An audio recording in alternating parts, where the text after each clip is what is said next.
bagi manusia itu memiliki malaikat-malaikat penjaga yang bergiliran. Jadi kalau dalam surat Rad ayat 11, bagi manusia itu dia memiliki malaikat-malaikat yang senantiasa mengiringi dan menjaganya. Min baini yadayhi, dari depan-depannya, wa min khalfi, dari belakangnya. Yahfadunahu, tujuannya adalah menjaga, melindungi dia, manusia itu. Dan semuanya ini adalah min amrillah, dari perkaranya Allah Subhanahu wa ta'ala.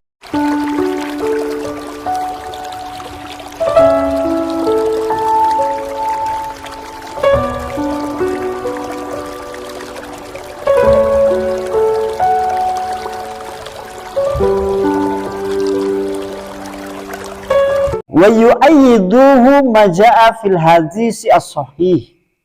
Hal ini dikuatkan kalimat di dalam hadis sahih yang menunjukkan kalimat torik memiliki arti malam. Jadi kalimat torik kejanjiannya artinya dalan. Ning pada ayat ini diartikan kemudian malam hari. Nah, ini dikuatkan oleh hadis sahih. Tatkala Rasulullah naha ayyadruqa rajul ahlahu turuqa. Kalimatnya seperti itu. Rasulullah melarang seorang laki-laki pulang larut malam untuk menemui keluarganya. Sing cokane nggo dalil, Nabi kan ngelarang, dewek bali wengi-wengi mulane bali esuk sisan. Nah, Nabi melarang seorang laki-laki menemui keluarganya atau menemui istrinya dalam keadaan telah larut malam. Nah, ini dijelaskan dalam hadis yang sesungguhnya disebutkan di dalam bab tersendiri menurut Imam Nawawi. Dalam hadisnya, ini hadis yang menghukumi terhadap permasalahan laki-laki tidak boleh kemudian dimakruhkan pulang kemudian pada posisi larut malam.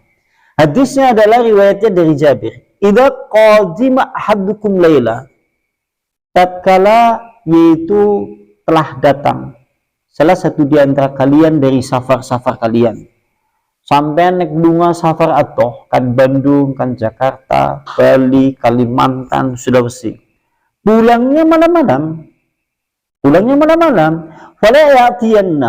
wala ya'tiyanna, jangan sekali-kali kemudian ia menemui keluarganya atau mendapati istri dan anak-anaknya yang di rumah itu, yaitu dalam keadaan telah larut malam, dalam keadaan larut malam. Jadi kene menurut hadis seperti ini, kalimat sing penak dicerna. Sampean nek garep Bali merantau wengi-wengi, aja ngasih tekan ngomah nek posisi nek larut malam. Kalimatnya seperti itu gitu. Nah, terus aneh kalimat penjelasannya, kenapa Rasulullah melarang seperti itu? Hatta tastajida, sehingga sampai istrinya atau keluarganya bersiap-siap untuk kedatangan, yaitu suaminya atau keluarganya yang datang dari jauh. Berarti ini menunjukkan sampai orang pulang mendadak larut malam tanpa memberitahu terlebih dahulu. Gue maksudnya udunya sampean ngewe kabar disit, kalau kita pahami kan seperti itu. Nganti men dhewek siap bojone ngerti kabar di wengi-wengi kan bisa ganti kelambi, orang ngau kaos sing bodol bedah, itu maksudnya. Dan disit bojoku gerep Bali iki janjane, maksudnya iku janjane. Sampai-sampai watas tasyitu, dan sampai kemudian istrinya yang di rumah itu yaitu menyisir rambutnya. Nanti bojone senang omah men dheweke menyisir rambut. Orang ini sampean pulang larut malam tanpa memberitahu terlebih dahulu kepada istri-istri Anda setelah panjenengan safar dari yang jauh. Tujuannya sampean kemudian memberitahu, atau kemudian yaitu sampean tidak memberitahu, jangan-jangan istri yang ada di rumah tidak siap-siap. Ya, ngau kelambi si botol, burung wangi, maksudnya gitu. Belum siap-siap makanan dan minumannya untuk ketika panjenengan pulang larut malam. Nah, ini di sini terus dijelaskan oleh Imam Nawawi supaya nanti jangan disalahpahami. Oh berarti nek Bali dolan suksisan iku ya. Ini kan sudah go cokane ngomongan gitu. Go bunga orang bicara. Lah nyung nek Bali ya mungkin kan nang Nabi Raudi. Mulai nyung Baline suksisan gitu. Seakan-akan seperti itu. Ya memang kalimat itu betul tapi ada yang salah. Salah di dalam memahaminya. Nah, makanya di sini dikatakan oleh Imam Nawawi. Nawawi berkata, qala an-Nawawi wa makna hadhihi riwayat kulluha. Makna riwayat semua yang berbicara masalah itu annahu yakrahu, maka dimakruhkan untuk siapa saja yang pulang dari safarnya setelah sekian lama. Sing ora udih dimakruhna nggo wong lanang sing suwe ora bali nemoni bojone, dia dalam keadaan merantau. Dia pulangnya menemui istrinya pada malam dalam keadaan mendadak tanpa memberitahu terlebih dahulu. Kising raudi sampai nungakan perantauan wis merantau 6 bulan, setengah tahun, 1 tahun, sampai Bali orang we kabar tiba baline ujuk-ujuk wengi-wengi kising dimakruhna. Iku iya. Kising dimakruhna iku. Ini makruhna. Fa mangkana tujuannya kenapa dimakruhna kecuali uli apakah boleh orang laki-laki kemudian pulang larut malam? Boleh sampai nek memberitahu terlebih dahulu. Bu, kayaknya nggak Bali kayaknya tekan mengini sekitar jam 1 jam lo. Oke udi nek sampean ngomong terlebih dahulu sing raudi ujuk-ujuk sampean balik berdasarkan hadis tadi. Boleh jadi mungkin kan perempuannya belum siap. Mereka urung dandan, urung ganti kelambi, belum menyiapkan makanan. Nah, itu maksudnya janjane kayak gue janjane. Iya, gitu. Tujuannya seperti itu, janjane. Iya. Belum siap-siap. Fama mangkana, akan tetapi yang safarnya pendek ke aktivitas kerja jenengan nang kebumen sing bali bendina, atau mungkin panjenengan yang biasa main ke tempat kawan silaturahmi atau yang lain-lain, ini kan dekat. Kalau kemudian pulangnya itu bisa dikira-kirakan, maka yang seperti ini menemui istrinya tidak apa-apa. Oh, sampean next wis Bali wis biasa metu wengi dan metu malamnya itu memang suatu yang bisa dikira-kira oleh istrinya. Paling-paling bojoku baline jam 11, jam 12. Kalau yang seperti ini tidak apa-apa. Sing ora ulih berarti sing merantau suwe baru bali mengumah tanpa memberitahu istri terlebih dahulu sehingga istrinya di rumah belum siap. Itu seperti itu. Nah ini terkait masalah yaitu penggunaan kalimat yaitu yang memiliki arti larut malam, sehingga ada hadis Rasulullah yang mengarah kepada penerjemahan at-tariq yang diartikan apa yang datang malam hari. Sampai Rasulullah melarang laki-laki yang datang malam hari larut malam menemui istrinya tanpa dalam keadaan memberitahu terlebih dahulu dengan cara yang mendadak. Larangan ini tapi makruh ya, artinya ulama memakruhkan.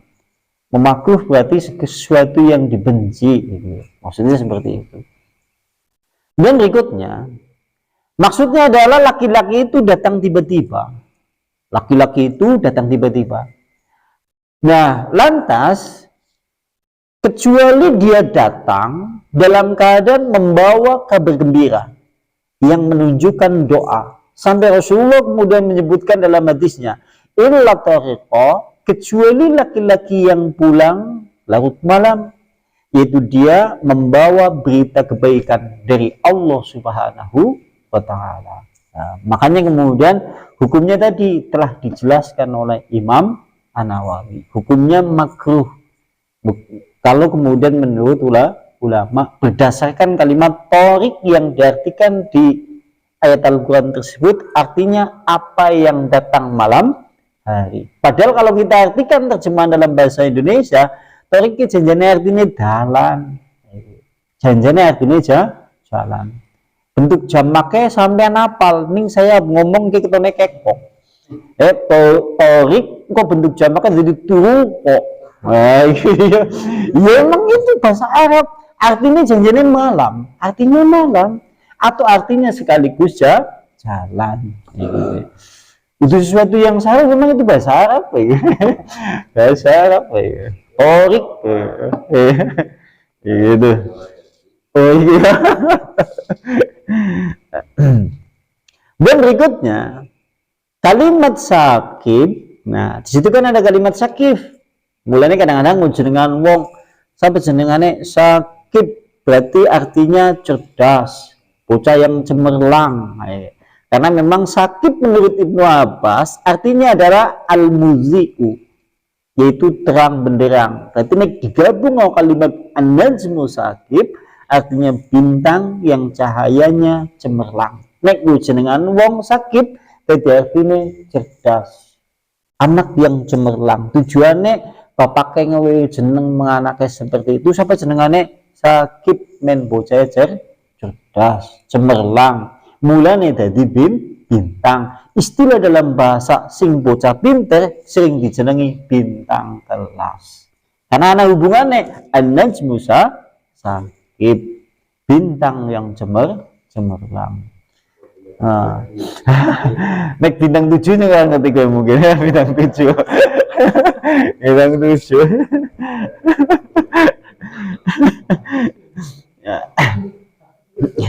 Kemudian berkata yaitu asyadi, qala asyadi yang disebut dengan yaitu asakib, maksudnya adalah yaskubu asyayatin idza ursila ilaiha, yaitu bintang yang digunakan untuk melempar setan.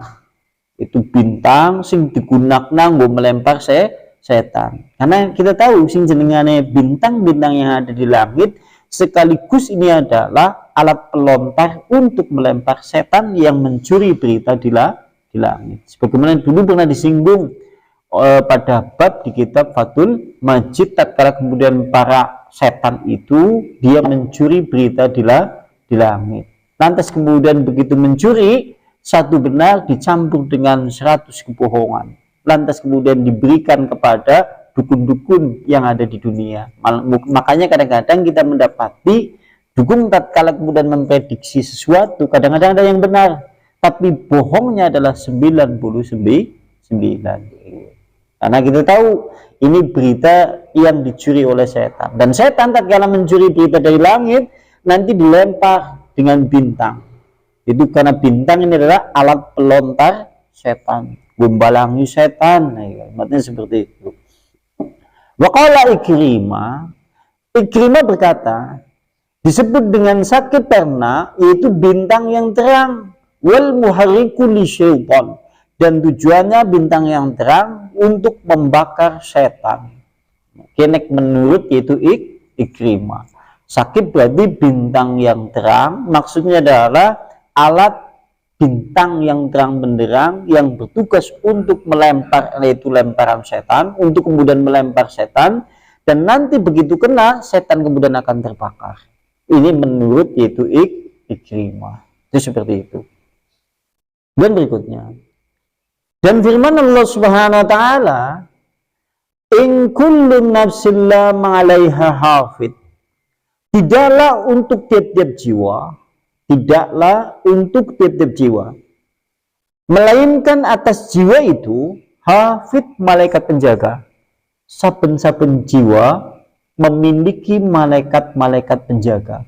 Jadi kalau kalimat yang kita cerna mudah, berarti setiap manusia yang ada hidup di dalam permukaan dunia ini memiliki malaikat-malaikat yang menjaga. Berdasarkan firman Allah, in kullu nafsin la ma'alaiha hafid. Sampai kita koni ayatnya apa? Ya gue, in kullu nafsin la ma'alaiha hafid. Tidaklah tiap-tiap jiwa melainkan memiliki malaikat-malaikat penjaga. Sampai kita janjiannya dua malaikat-malaikat penjaga. Masya Allah ya.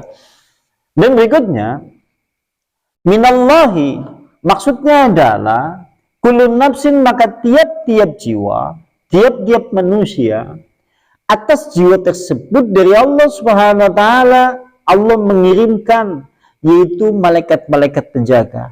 Tujuannya adalah yuharisuha minal afat, untuk melindungi bencana-bencana ataupun segala macam penyakit.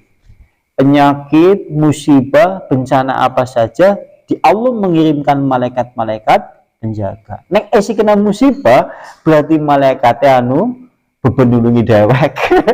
Dewek segala belum ditulungi masalahnya. Kenapa ya? Kalau kita katakan, kalau kita lihat ayat ini, penafsirannya adalah malaikat-malaikat penjaga itu tujuannya adalah melindungi dari segala macam musibah dan penyakit-penyakit yang terjadi hari ini. Kalau suatu saat ada manusia yang terkena musibah, berarti malaikatnya nulungi karena dia tidak pantas untuk ditolong. Maksudnya demikian. Wah, mulanya lucu-lucu ya gini. Lucu-lucu kita mendapati satu musibah yang terjadi, ada beberapa yang diselamatkan oleh Allah dengan maha besarnya Allah. Bangunan runtuh, menimpa seluruh hampir manusia misal. Lantas tiba-tiba ada seorang anak kecil yang tertimbun oleh timbunan yang banyak, tapi dalam keadaan dia tidak terkena apapun. Karena besi terkait kemudian menyangga bangunan yang hendak meruntuhinya.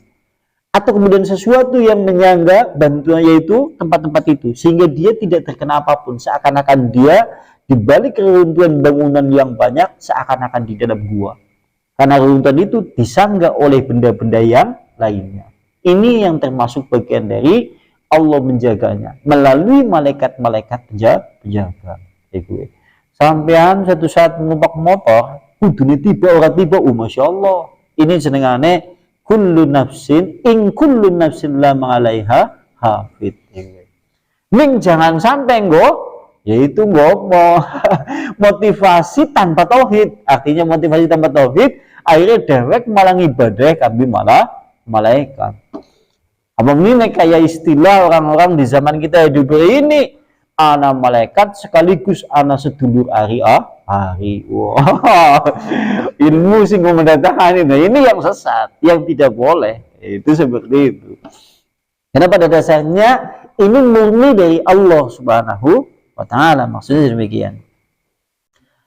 Karena kalau Allah ta'ala, sebagaimana Allah Subhanahu wa ta'ala berfirman pada ayat yang lain. Allah berfirman pada ayat yang lain, tepatnya surat Ar-Ra'd ayatnya 11. Surat Ar-Ra'd ayatnya 11. Di sana Allah Subhanahu wa taala berfirman, "Lahu mu'aqibatum min baini yadayhi wa min khalfi yahfadunaha min amrillah." Bagi manusia itu memiliki malaikat-malaikat penjaga yang bergiliran. Jadi kalau dalam surat Ra'd ayat 11, bagi manusia itu, dia memiliki malaikat-malaikat yang senantiasa mengiringi dan menjaganya. Min baini yadayhi dari depan-depannya, wa min khalfi dari belakangnya. Yahfadunahu, tujuannya adalah menjaga, melindungi dia, manusia itu. Dan semuanya ini adalah min amrillah, dari perkaranya Allah Subhanahu wa ta'ala. Masya Allah ya. Masya Allah. Contohnya, ini contoh yang murni memang betul-betul itu manusia yang ditolong melalui malaikat-malaikat dari Allah Subhanahu wa taala. Bocah cilik sekalipun tiba dari tempat yang tinggi, seringkali kemudian kita mendapatkan tidak apa-apa. Terasa dulu semuanya 2 meter tiba misal. Kalau secara logika manusia dia mungkin hancur, tembolok kemudian temburung kepalanya masih amoh. Tapi kemudian kita dapati mereka anak-anak kecil di yun-yun lagi banter tiba namaste. Iya kan? Tapi dia tidak apa-apa. Bedanya dewek, malaikat wis beban nulungi dewek, gak usah sakit sih. Tiba pakai menconon kan. Iya kan? Iya, itu seperti itu. Karena yang murni itu seperti itu. Maksudnya demikian. Makanya semakin tinggi keimanan ketakwaan seorang, maka Allah semakin peduli pada manusia itu. Karena Allah mengirimkan malaikat-malaikat itu diantaranya untuk menjaganya.